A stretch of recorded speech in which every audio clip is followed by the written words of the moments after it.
Aportes de Michael Bird. Toda autoridad pertenece a Dios. Pablo enseñó que debemos someternos a las autoridades superiores. Sin embargo, hubo ocasiones en que él y los apóstoles obedecieron más bien a Dios. Sabemos que cuando el gobierno judío o romano no ordenaron que la iglesia primitiva actuara en contra de la Escritura, Pedro dijo: es necesario obedecer a Dios antes que a los hombres. Hechos 5:29. Este y otros ejemplos establecen el hecho de que puede haber excepciones a la obediencia a la autoridad bajo la cual nos encontramos. Muchas mujeres desobedecen a sus maridos alegando que están obedeciendo más bien a Dios. Se acostumbran a dudar siempre de sus juicios e interpretar sus decisiones a su manera. Le permiten guiar cuando ellas creen que él tiene la razón, invirtiendo en efecto los papeles de varón y mujer. ¿Cuándo es correcto que una esposa se niegue a obedecer a su marido? ¿Existe algún punto en el que ella ya no está bajo la autoridad de él? Sí, pero no tan pronto ni con tanta frecuencia como la mayoría de las mujeres suponen. Esferas de autoridad. Toda autoridad proviene de Dios y tiene que rendir cuentas a Él. Pero Él ha delegado algo de autoridad a los ángeles, algo al gobierno, algo a la iglesia, algo a los maridos y algo a las esposas. Los ángeles tienen autoridad que no tienen los profetas, y los maridos tienen autoridad que no tienen los gobiernos. De igual modo, los gobiernos tienen autoridad que ni los ángeles ni los maridos tienen. Dios ha definido la jurisdicción de cada autoridad. Por ejemplo, ni los gobiernos ni los maridos tienen derecho de legislar en la esfera de las creencias ni de la moralidad. Dios se reserva ese derecho. La iglesia no tiene derecho de entrometerse en los asuntos de la familia, a menos que sea asunto de doctrina falsa o inmoralidad. Un marido no tiene derecho de violar las leyes justas de Dios ni de los hombres, ni tiene derecho de obligar a su esposa e hijos a hacerlo. En aquellas esferas en las que Dios ha delegado autoridad a alguien, Él ha cedido cierta cantidad de control a esa autoridad, para bien o para mal. Dios no controla los detalles en todas las esferas de autoridad. Él da cierta tolerancia para que la autoridad se equivoque sin que pierda el cargo. Toda nuestra vida está encerrada en una cadena de mando. Tenemos que rendir cuentas a otros, quienes a su vez tienen que rendir cuentas a Dios. Jesucristo enseñó esferas de autoridad. Jesús confirmó enfáticamente que Dios ha establecido diferentes esferas de autoridad cuando dijo: dad pues a César lo que es de César y a Dios lo que es de Dios. Mateo 12, 15-22. O sea que el gobierno tiene su jurisdicción y Dios tiene la suya. No hay conflicto respecto de cada uno en su esfera de autoridad. Cuando Dios le concedió al gobierno el poder para gobernar en áreas carnales, le cedió el poder de cobrar los impuestos que ellos decidan. Dios no interviene para evitar que el gobierno cobre un impuesto injusto.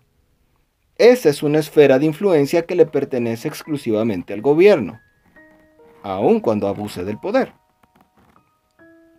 El principio es aplicable a toda autoridad delegada: policía, jueces, gobernadores, presidentes, reyes, maridos, iglesias y padres sobre sus hijos. Únicamente dentro del campo de la autoridad que Dios ha concedido a cada entidad, les permite usar o abusar de esa autoridad sin que Él interfiera. Si cualquier autoridad abusa de su poder más allá de lo que Dios le ha permitido, está sujeta a un poder superior, como cuando un marido maltrata físicamente a su esposa y tiene que rendir cuentas al poder del Estado. Dios permite que el gobierno expida licencias a sus ciudadanos, actúe injustamente y abuse de su poder para reglamentar, y sus súbditos siguen bajo obligación de obedecer. Pero si el gobierno intenta reglamentar la fe, por ejemplo, ordenando a los padres que no enseñen a sus hijos que la homosexualidad es pecado, entonces se ha salido de la esfera de autoridad que le pertenece al gobierno. La clave es saber por las Escrituras cuáles son los alcances de la jurisdicción que Dios ha delegado a cada autoridad. Esfera de autoridad del marido. La esposa no tiene que escoger entre Dios y su marido. Dad pues a tu marido lo que es de tu marido, y a Dios lo que es de Dios. La autoridad que Dios le dio a tu marido le pertenece exclusivamente a él, y Dios no va a interferir para recuperar ese poder para sí mismo, aun cuando tu marido abuse de su poder dentro de ciertos límites permisibles. Ya hablaremos acerca de esas excepciones. Pero primero, hay que señalar que el marido tiene autoridad para decirle a su esposa qué debe vestir, a dónde puede ir, con quién puede hablar, cómo usar su tiempo, cuándo debe hablar y cuándo debe callar, aun cuando sea irrazonable e insensible. Pero no tiene autoridad para ordenarle que vea pornografía con él, ni para exigirle que le ayude a cometer un delito. De igual modo, la autoridad de los padres no incluye el derecho de ordenarle al niño que participe en la inmoralidad, aborto, ni nada que pueda contaminar la conciencia del niño delante de Dios o que lo haga violar las leyes justas del país. Sin embargo, el hijo tiene que seguir honrando el cargo de padre, aun cuando el padre sea inmaduro y lo maltrate verbalmente. Las esposas deben obedecer a un marido irrazonable y áspero, a menos que ordene a su esposa que le mienta al Espíritu Santo como lo hizo Ananías. En tal caso, la esposa debe obedecer a Dios antes que su marido. El marido tiene autoridad para practicar el sexo natural con su esposa, pero no tiene autoridad para obligarla a participar en sexo antinatural, es decir, anal. Igualmente, la esposa tiene autoridad para acceder al cuerpo de su marido para satisfacción sexual. Este principio parece obvio y sencillo cuando se expresa en teoría. Esta moneda matrimonial tiene dos lados. Por un lado, la esposa debe obedecer a su marido en todo, reverenciándolo, sirviéndole como al Señor. Por otro lado, si se sale de su esfera de autoridad e intenta ordenarle que haga algo ilegal o inmoral, ella debe obedecer a Dios o al gobierno, según el caso. Ahora, si los maridos siempre gobernaran sus hogares en santidad y justicia, no habría necesidad de excepciones a la obediencia. Pero por supuesto, no es ese el caso, ni ha sido el caso por siglos y siglos. Ciertamente, no hay hombre justo en la tierra que haga bien y nunca peque, dice Eclesiastés 7:20. Sin embargo, Dios, aunque reconoce el hecho de la pecaminosidad del hombre, no obstante, ordena a la esposa que respete y obedezca a su marido en el Señor. La clave, pues, es que la esposa tenga la sabiduría para saber qué es lo que se encuentra dentro de la esfera de autoridad de su marido y la esfera de autoridad de Dios. Tarea abrumadora para la mente carnal. Si todas las esposas tendieran por naturaleza a sujetarse a la autoridad, sea Dios, gobierno, iglesia o marido, estoy seguro que todo saldría armoniosamente. Las esposas obedecerían alegremente a sus maridos día tras día. Y solo en aquellas raras excepciones, cuando un marido ordenara a su esposa que hiciera el mal, se vería ella obligada a dar el paso de negarse a obedecerle en la violación de las leyes de Dios o de los hombres. Pero desgraciadamente, las esposas también son descendientes de Adán, caídas, sin tendencia a ser equilibradas ni sabias. La mayoría de los divorcios cristianos son religiosos. Las convicciones religiosas e insistencia de mentalidad cerrada de parte de ella lo conducen a él a abandonarla. Como divorciada, ella cultiva la imagen de víctima perseguida y maltratada, pero en muchos de los casos fueron las normas de ellas las que crearon el distanciamiento que condujo al divorcio. El diablo ríe, los hijos lloran y el grupo de solteros de la iglesia crece. ¿No es irónico que las enseñanzas de Cristo sean culpadas de que una mujer desobedezca y deshonre a su marido? Dios no pasa la autoridad del marido cuando éste la usa de manera injusta. ¿Dónde está el límite? Dios no interviene para despojar al padre de su autoridad cuando deja ver que es iracundo y que descuida a sus hijos, o cuando se excede en su castigo corporal mientras no rebase los límites que violarían las leyes justas del país o llegue a la categoría de lo que constituye violencia contra otro ser humano. Sigue siendo deber de los niños obedecer a un padre irrazonable y áspero.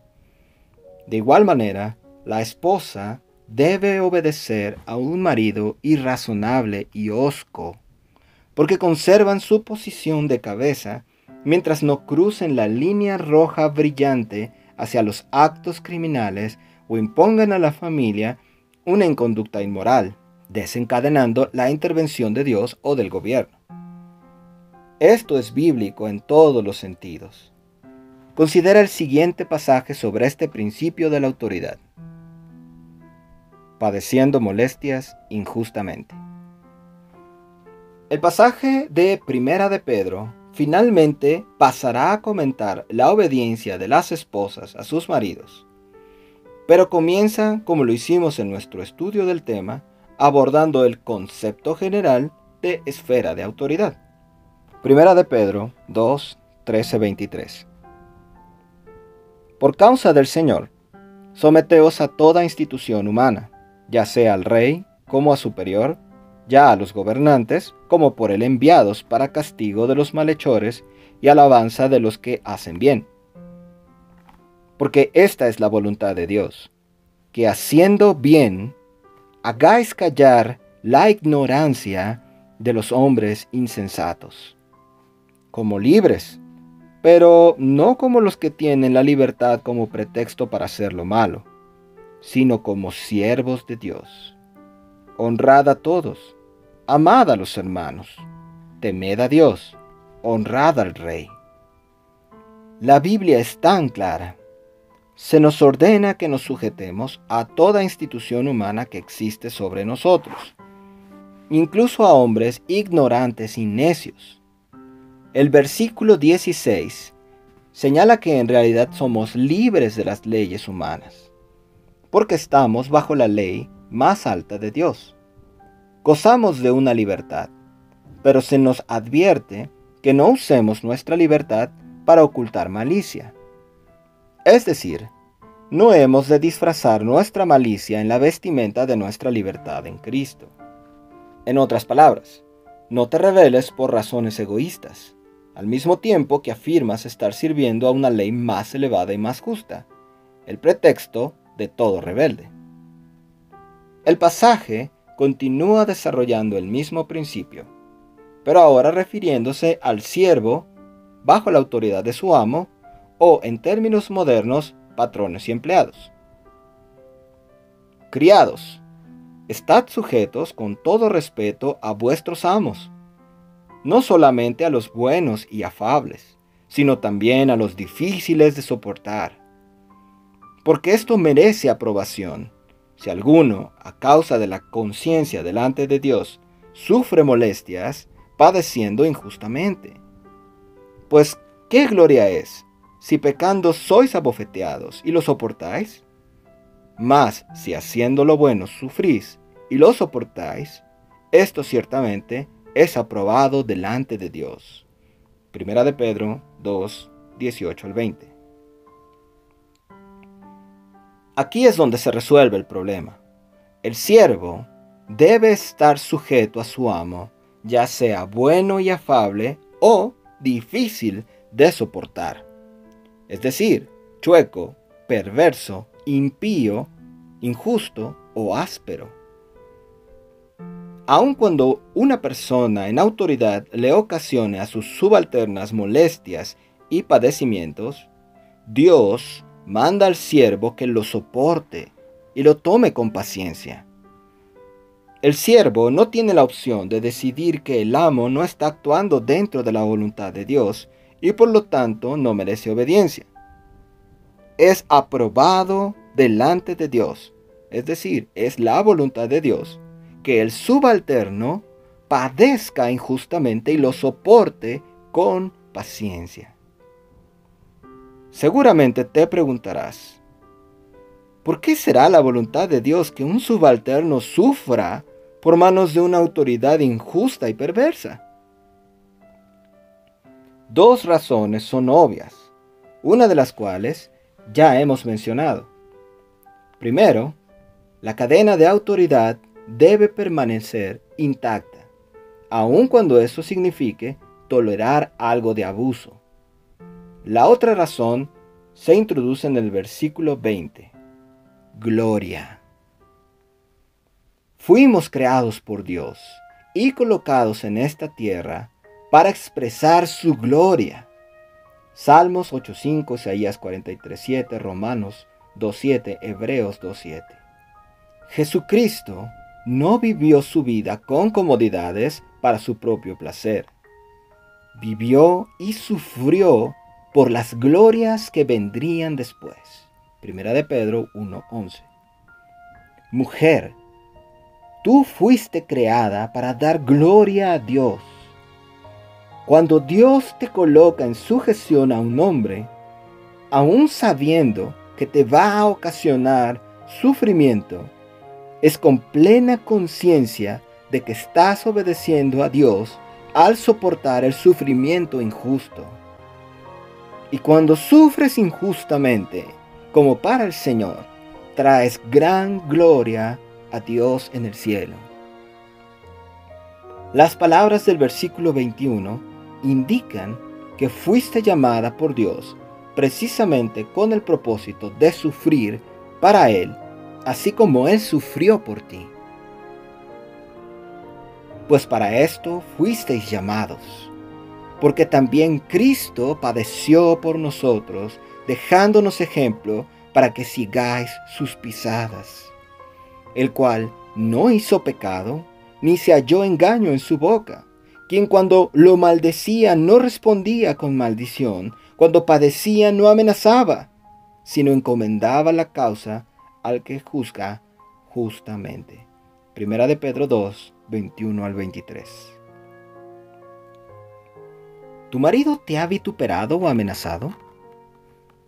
Se te exhorta a responder como respondió Jesús.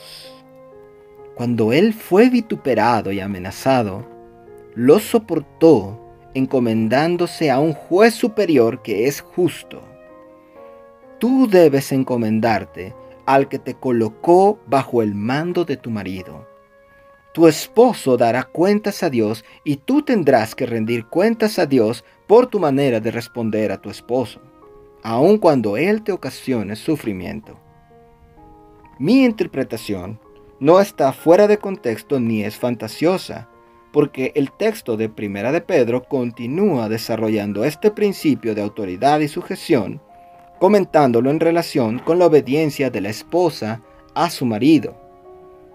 La primera palabra del capítulo 3 de Primera de Pedro es así mismo, ligando este capítulo con lo tratado anteriormente en el capítulo 2, los versículos que acabamos de ver, de hecho.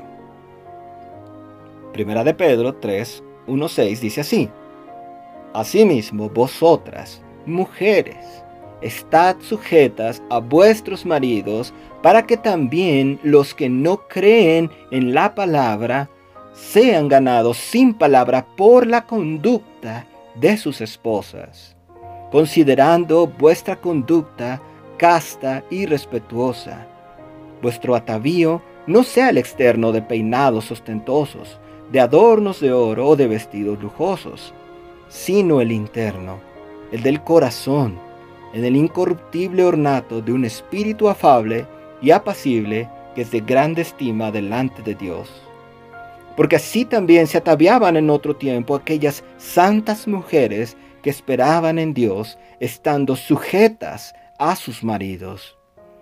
Como Sara obedecía a Abraham, llamándole Señor, de la cual vosotras habéis venido a ser hijas si hacéis el bien, sin temer ninguna amenaza.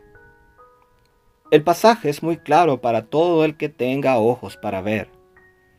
Así como hemos de obedecer cada orden del gobierno, y los siervos deben obedecer a sus amos, aun los que son abusivos y ásperos, asimismo vosotras, mujeres, estad sujetas a vuestros maridos, aun los que no obedecen a la palabra, que no tienen ningún respeto por Dios. El pasaje incluso llega a sugerir que la esposa debe tener el mismo respeto por un marido inconverso como para llamarle Señor, como lo hacía Sara. Puedes libremente llamar a tu marido Señor cuando sabes que te diriges con quien lo puso al frente y te pidió que sufrieras por mano de tu marido, así como Cristo sufrió por manos de autoridades injustas. ¿Jesucristo rechazó la voluntad de Dios para huir a un lugar más seguro, solo porque era necesario sufrir? Jesús dijo: porque he descendido del cielo, no para hacer mi voluntad, sino la voluntad del que me envió. Juan 6:38. Las mujeres que hacen su propia voluntad pudieran huir de un matrimonio que no es nada divertido. Pero las mujeres que hacen la voluntad de Dios llegan a ser partícipes de un nivel de bendición conocido únicamente por los obedientes. Sé que esta ha de ser una doctrina sorprendente para muchas de ustedes. No obstante, no es menos radical que Jesús mismo, y es así como Dios manda. El pasaje dice que no temamos ninguna amenaza. Capítulo 3, versículo 6. Las enseñanzas de Jesús son tan contrarias a la naturaleza humana que en ocasiones te causarán temor y asombro. Esto no se le ocurriría jamás a nadie del departamento de psicología. Esto nunca se lo escucharás a la doctora Corazón, ni a la mayoría de los predicadores modernos. Pero es el camino a la gloria, el camino hacia el milagro que pudiera transformar a tu marido después de que finalmente te haya cambiado a ti. Dios busca que le glorifiques. La gloria radica en hacer lo extraordinario, lo valiente, lo maravilloso en comparación con lo que habitualmente se hace.